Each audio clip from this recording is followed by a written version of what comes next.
I guess my first drawings were, I'd hide out in my mom's laundry room and draw monsters, happy monsters mostly, and I'd stash them underneath the washer.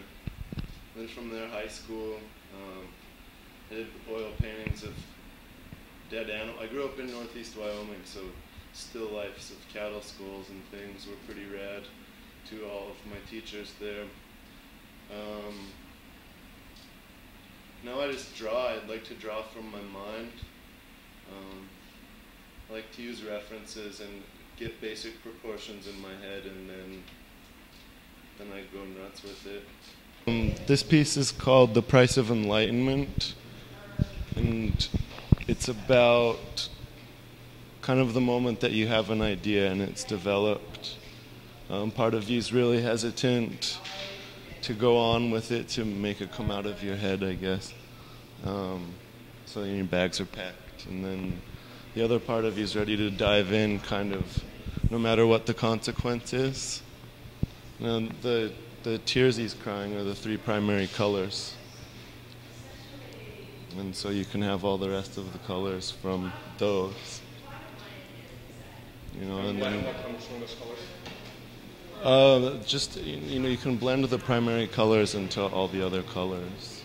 So these are all the drips blending in just from the original three.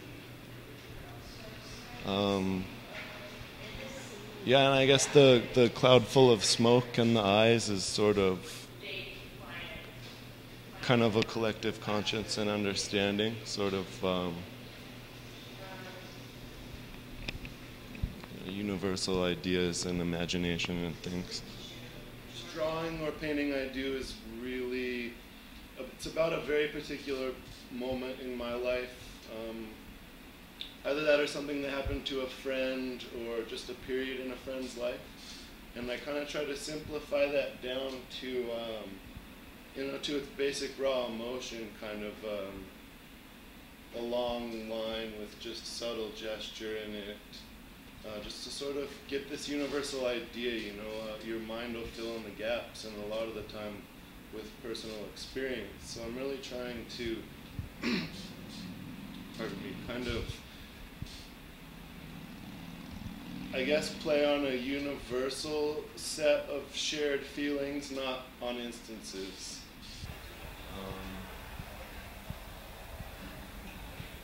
Passing the tongue.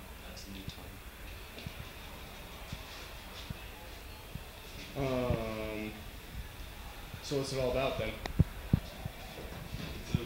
Well, it says it's a taxonomy of all organic and inorganic matter in John Lake's place.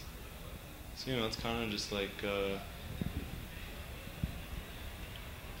guess I've been, since my last show, thinking a lot about the actual process of where thoughts come from in your brain and what they'd sort of look like in there. Are they image? Are they words? Are those just things that obviously they're things so we can communicate them to each other. So like the embryo's the birth of an idea in there, and so on and so forth, I guess.